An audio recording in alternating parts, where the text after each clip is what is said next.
Welcome to the Lock-In podcast. My name is Carlow Weather and I work in the internet. Well, not the whole internet exactly, just the part of it that's owned and run by Blacknight. We're the Irish web hosting and domains company based in Carlow. But I'm not here to sell you stuff. This show is about how we live now.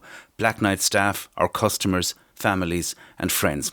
It's about trying to work from home if you're lucky enough to be able to do that. It's about how you spend the rest of your time. It's about looking after yourselves and others. The lockin.ie is where you'll find more information about this podcast. It's on audio and video. We're getting it on as many platforms as we can. And you can leave a comment there at the lockin.ie if you want to tell us stuff that you're doing. Tell us what's going on or make any suggestions about the show. My guest on today's show is Alan O'Reilly, who wears two hats very often, Alan. He's the guy from Carlow Weather on Twitter. And what's the site? Is it carlowweather.com, Alan?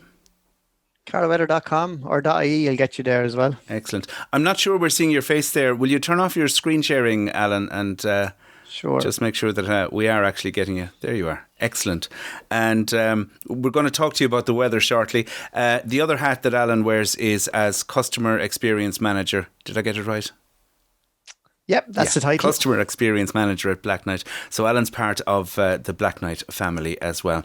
Before we do that, just a couple of things. I'm throwing up on the screen there today's Google Doodle. I'm not sure how long this has been up, Alan, but I like it. It's a very simple message. Stay home, save lives. And the different letters in the Google Doodle are doing some of the things you can do at home. But I want to talk about something more serious for now. This isn't something that you and I worry too much about, Alan, but it's hair and grooming. And I've been made aware by my fashion-conscious teenage kids that this is a looming crisis. At some point, we're going to have a problem with fashion-conscious and grooming-conscious people who are going to be unable to attend the hairdresser or attend the barber as well. We'd like to know, I asked staff in Blacknight earlier on what they thought about this, and I got various tongue-in-cheek answers, but I'd like to know from yourselves as well, the listeners, if you've got suggestions. Probably going to buy some kind of a fashion or a hairdressing, hair clipping, barber kit online. If you have suggestions about that, what's good, what's not good, what's the best thing to do, any techniques for hairdressing or hair cutting, especially for fashion conscious teenagers, please do let me know. We have one person in the house who has already cut her own hair. She said she got bored, so fair enough. But if you have any suggestions in relation to anything like that, she didn't do a bad job on it either as well. And the other thing I'm concerned about, or some people are concerned about, Alan, is hair colouring as well. Somebody made the comment, I think, on some channel or some chat room that I was in. We're only a couple of weeks away from finding out what everyone's real hair colour actually is. Yeah, I saw that actually, a picture of a meme that went around saying we're only a couple of weeks away from everyone's true colour. Yeah. I actually remembered I had bought a DIY shaving razor many years ago, and I found it tucked away in a box. So I took it out and actually did my own little patch.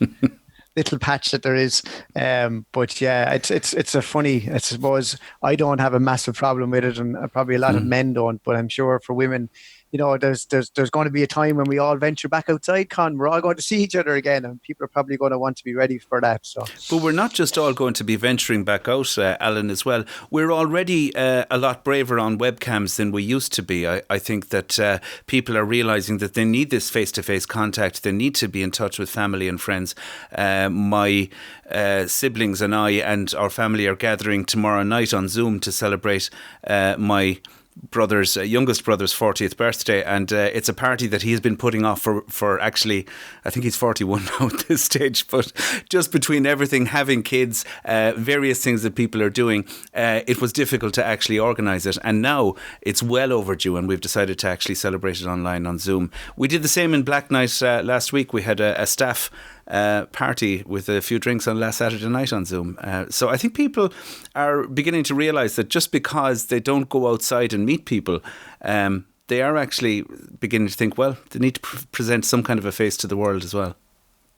Yeah, no, very true. I have a niece though, and I think the only way she'll talk to me is on Snapchat, where she can apply a filter. Mm, So she has all sorts of different filters because the true face doesn't have to be revealed. But yeah, no, very mm, true. And I had a Zoom session with some of my mates last Saturday night that mm, they were a bit skeptic about it. And I told them that the free version only lasted 40 minutes, and they thought that'd be plenty. mm. Started at 9 o'clock, and I think it was 2 a.m. when the last of them logged off. So yeah, certainly the face-to-face virtual meetings are increasing. Without a doubt. Let's talk about yourself, Alan, and let's talk about the weather. As I say, it's a famous topic in Ireland. First of all, tell me a little bit about yourself and how did you get interested in weather? It's your hobby. Yeah, it's just a hobby. I got a weather station, a small little cheap weather station back in 2008 and set it up in the garden. At the time was my parents' garden. Kind of started recording the weather. My main interest was snow. I was always interested in will it, won't it snow. So I set that up, and then I kind of found that it was interesting. So I bought a more kind of professional weather station and set that up. I set up carlowweather.com then at the same time. So the website gets updated every 60 seconds by the weather station in the back garden. So I was doing that for a while, and then 2010 came, and we had obviously crazy cold and snow. My station recorded minus 17.7 degrees, coldest in the country at the time, in a bit of a frost hollow in kind of the Carlow Kilkenny area would very often be the coldest part of the country anyway. So that kind of meant that I started getting some traction on local radio. And actually, I remember being on to Jerry Ryan at the time as well. One of his producers rang me. So then I started kind of doing it on social media, on Twitter and Facebook, and now Instagram. And I suppose it's taken off really. It's the social media aspect of it where I post weather charts and updates and photographs and kind of keep people kind of looking ahead. And I look a little bit further ahead than the official forecast would at times, to try and talk about what might happen, because weather forecasting, like any, it's not an exact science. So sometimes it's kind of like, well, this if this happens, then this could happen. As we're obviously Met Éireann and some of the official need to be a little bit more exact and precise. So yeah, so now I think it's over 65,000 followers now across Facebook, Twitter, and Instagram. I even can do the swipe up on Instagram now because I go up to 10,000 mark. Not that I do it very often, but yeah, it's funny. And obviously, then a lot of the times when there's severe weather, I feature on local and national radio. The radio stations ring me for clips and kind of give my 2 cents, and it ranges from kind of serious, kind of giving updates and storm, to then kind of lighthearted, having some fun with Dermot and Dave and Today FM, or talking to Pat Kenny and News Talk, or doing I do a regular slot on Casey Law for Carlow Kilkenny every Friday. So yeah, it's interesting. It can be busy. Thankfully, it's actually been very quiet with high pressure at the moment. So this is boring weather, as I call it. How are you managing the lock-in or the lockdown or whatever you want to call it, Alan? Of course, all Blacknight staff, including yourself, are working from home. Some people have asked, Alan, does that mean nobody goes to the data centre? People do go to the data centre when required, but under strict conditions and social distancing measures are observed.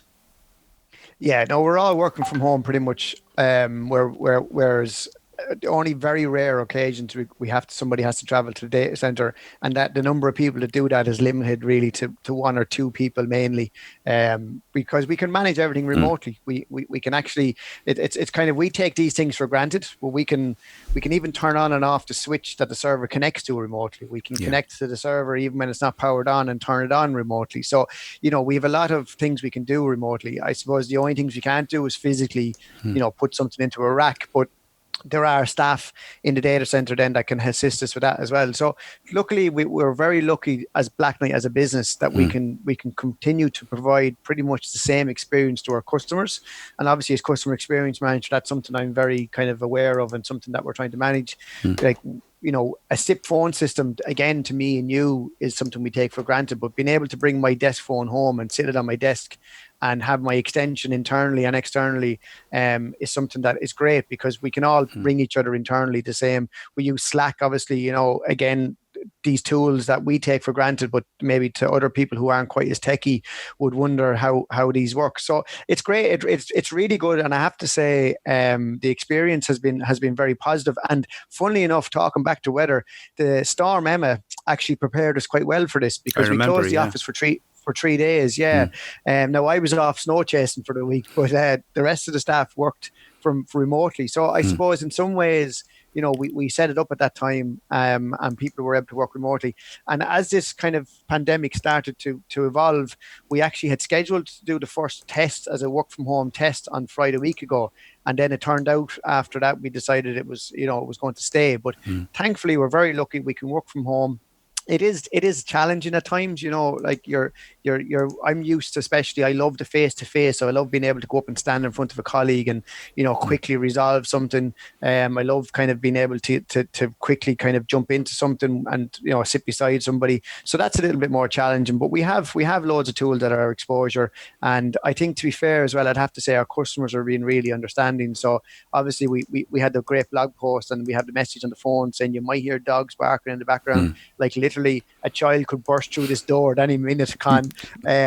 So, these things happen. But I think everybody, to be fair, Irish people are very understanding. And the good thing in one way is we're all in the same boat, Yes. And like, the other thing is we shouldn't take for granted is we're very lucky at Blacknight that we're all still employed. We're all still working. There's a lot of people who aren't. So it's great for us as an individual to be able to keep working. It's great for Blacknight to be able to keep serving our customers. And we've a lot of new customers, Con. We've a lot of Irish businesses that, had a bricks and mortar shop.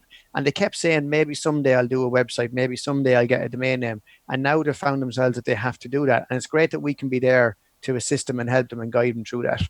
Let's talk about the weather, Alan. You were telling me something very interesting, first of all, that one of the ways that meteorological data is collected is from aeroplanes, from planes in flight. And that's having implications for weather forecasting and weather data collection at the moment, because they're not flying. Yeah, exactly. So I suppose most people know there's weather stations across every country. In Ireland, we have a lot of weather stations that may air and operate, and there's climatic stations as well. But then out at sea, where a lot of, I suppose, the impacts, especially Ireland and the Atlantic, you don't have as many. You have some weather buoys, but they're very scarce, really. So the main data is collected by satellites. That is the primary way that readings of temperature, of pressure and things are done are via satellite. But actually the second most important is the data that's taken from commercial airliners. So the planes at the height they travel gather an awful lot of information that's fed back into the weather models, and those weather models use that data then to get a picture of what the weather is like everywhere around the globe. So some kind of information is now missing. So the data that they were coming from has dropped off by approximately 80%. There's been 80% less planes traveling.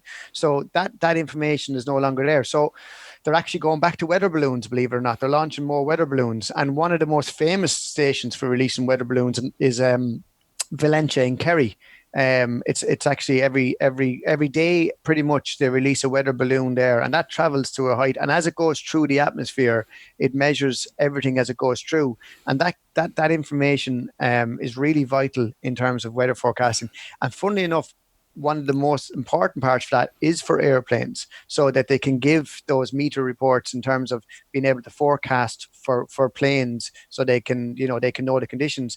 And while 80% of the planes may have dropped off, those 20% that are still flying, a lot of those are actually critical planes that are bringing food, logistics of obviously we've seen the Aer Lingus flights from China bringing the PPE for the HSE. So while we may think that there's not that much flying, what is flying is very important. So the accuracy of the weather models may be slightly impacted. Now they're not saying that it's going to be a massive impact. I've seen some talk of 15% possibly of a reduction in the quality of data. So what that means is, as the weather models forecast 1 to 2 to 3 days out, they're pretty accurate. But as you go beyond that, the accuracy of the weather models reduces. So if you said to me, what's the weather forecast for this weekend, I can give it to you. We're very confident of what it's going to be. Early next week, still confident. By the middle of next week, though, you're saying, well, this could happen, that might happen. And by the time you start looking beyond this week and into next weekend, you're really starting to lose kind of the confidence that you can give.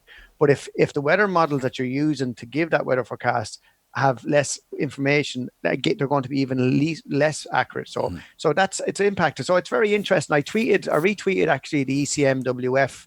I could share the screen here, Con, actually, and show you if you like. Because I thought it was a really interesting graphic. So this here is showing you the reduction in the those blue dots are airplanes. And if you look here over time, you can see the reduction. And as I say, a lot of that is actually at sea and the oceans. Now, there is still quite a bit of transatlantic flight because of obviously supplies going west and east. But the reduction in that has had a massive impact on the amount of observations that they're getting. So they're saying daily totals over Europe have decreased by around 80%, from 50,000 per day down to 10,000 since flight restrictions came into place. So that's an awful lot less information being fed back into the weather models. And I suppose maybe just to give people a sense of what those look like, because I'm always looking at these, but most people have a little bit less of an interest in the weather other than what's going to happen. So they're not quite as nerdy, maybe, Con, and looking at weather models. But if we look through here, you can see rain coming in from the Atlantic on Sunday. So our weather is going to break down in Ireland. It's going to turn pretty wet and windy on Sunday. If we move through then Monday and Tuesday, some showers into the west, but generally the east of the country staying dry. But if you look then on Tuesday, the accuracy of where that rain is going to hit, well, that's subject to change. So if the data that we're getting is not as accurate, that could mean that going to shift, maybe 100 miles east or west. And that's the difference between a lovely sunny day in the sunny southeast or a wet day. And if we go on then again even further, maybe towards the end of the week and into next weekend, at the moment, next weekend is not looking too bad in the south and the east of the country with some rain in the north. But if we were to look at this and track it over the days, you'll see how that might well change. So what if you were to give a forecast based on what you see now, that may well very much turn out to be, I suppose, way off the mark. So already those projections for next weekend, not this weekend coming, but the weekend a week's time, already that data is less reliable because of the lack of observations. Exactly. Now, it depends on this weather setup you have as well. So at the moment, we've had this high pressure sitting over. So we've actually had an official drought in Carlow. We had 15 days of no rain, which meteorologically is an official drought. So we've gone from the crazy floods in some parts of the country to official drought. And when you have that high pressure sitting over you, the weather forecasting is pretty easy because you don't have a whole lot of moving parts. But as we see a breakdown then, as I say, show you there on Sunday, and we have these weather systems coming back, that's obviously there's a lot more moving parts there in terms of what's going to happen, and where those bands of rain end up will have an impact. And, a lot of people have commented on Twitter, oh, who cares about the weather right now? But every time somebody says that, somebody jumps in and says, well, I need to know when I can go for my 2K walk, exactly. Because if you're stuck indoors all day and you're looking forward to going maybe 2 kilometers down the road, you don't want to go when it's lashing rain. So I suppose it is still having an impact.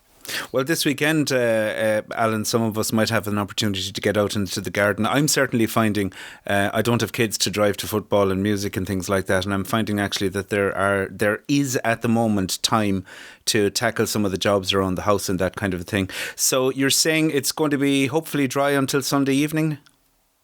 Yeah, mainly dry on Saturday. Small chance of a shower on Saturday, but Saturday definitely looks like the best day. Sunday, it'll start off dry, but the rain will arrive in from the west there. And by really midday, most of the country will be seeing rain. And if it hasn't seen it by midday, it certainly will by late afternoon. But it will brighten up in your part of the world again, Con, and just some showers then by Sunday evening. It will get milder. If I show you the air mass, this is the upper air temperatures. So it has been quite cool, obviously. But it will get milder. You can see there that these are the upper air temperatures, but it will get milder before it turns a little bit cooler again.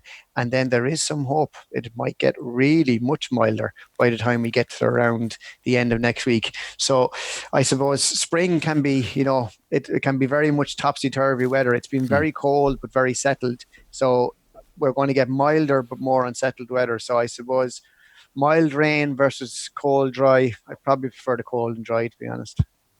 Alan, thanks a million for talking to us. You'll come on the show again with us. We're feeling our way into this. It's a new venture and a new little bit of a project for us in Blacknight, because let's face it, everything we're doing right now is really quite new. But as I said, hopefully we'll have a chance to talk about the weather again, and maybe closer to next weekend we can see how accurate that long range view was, in fact. Yeah, absolutely. I'm getting used to teaching a 6-year-old some Gael skull, so I can tell you we're all learning new things, Con. Fantastic. Alan, thanks a million for talking to us, and have a good weekend. Thanks, Con. Take care. That's it for today on the Lock-In Show. Have a good and safe weekend, whatever it is that you're planning to do. If you like the show, leave a comment, let us know. If you don't, please do the same as well. You can like and subscribe, and all the information is available at thelockin.ie. We'll be back Monday. Good evening, slán agus beannacht.